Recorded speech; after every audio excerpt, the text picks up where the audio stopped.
Hello बच्चों, let's see the question. कह रहा है कि which of the following is true about cuprous ion.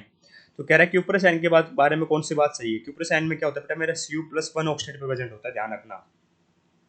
Cu क्या होता है बेटा, मेरा +2+1 ऑक्सीडेट में प्रेजेंट होता है।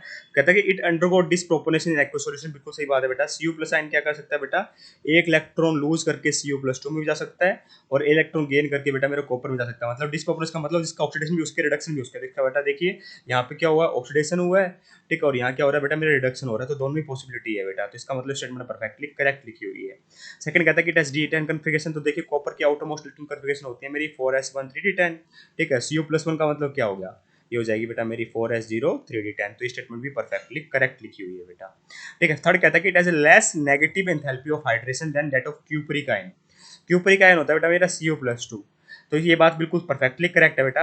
एंथैल्पी ऑफ हाइड्रेशन का मतलब होता है बेटा the amount of energy released when जब ए वन मोल ऑफ कोई ion, one mole of ion is hydrated, water का एडिशन किया जाता है बेटा, हाइड्रेट किया जाता है, ठीक है। तो इसकी बेटा लेस नेगेटिव एंथैल्पी होती है हाइड्रेशन की as compare to cupric ion. Cupric ion की बेटा ज्यादा नेगेटिव एंथैल्पी ऑफ हाइड्रेशन होता है, ठीक है। तो आप ऐसे समझ सकते हो, जो मेरा Cu+1 जो मेरे जो क्यूपर साइंस होते हैं, फिर क्यूपर साइंस होते हैं बेटा, जनरली इनसोल्यूबल ही होते हैं बेटा वाटर के अंदर, ठीक है। इसके जो कंपाउंड बनते हैं ना इसके, ठीक है, या फिर इसके जो सोल्यूबल कंपाउंड होते हैं बेटा वो अनस्टेबल होते हैं सॉल्यूशन के अंदर, ये फटाफट से जब ये तो डिस्प्रोपोर्शनेट हो जाता है बेटा। तो इसका मतलब स्टेटमेंट परफेक्टली करेक्ट लिखी हुई है। जितना ज्यादा नेगेटिव एंथैल्पी हाइड्रेशन होगी उतना ज्यादा बेटा वो क्या करना चाहता है, कोई कंपाउंड या फिर कोई आयन हमारा हाइड्रेट होना चाहता है। तो इसकी लेस नेगेटिव मतलब ये हाइड्रेट होना नहीं चाहता, इसकी अच्छी खासी सोलिबिलिटी नहीं होती। तो 1 2 3 all statement are correct here. तो मैं ऑप्शन नंबर 4 को परफेक्टली करेक्ट टिक कर दूंगा बेटा, all are true here. Thank you so much.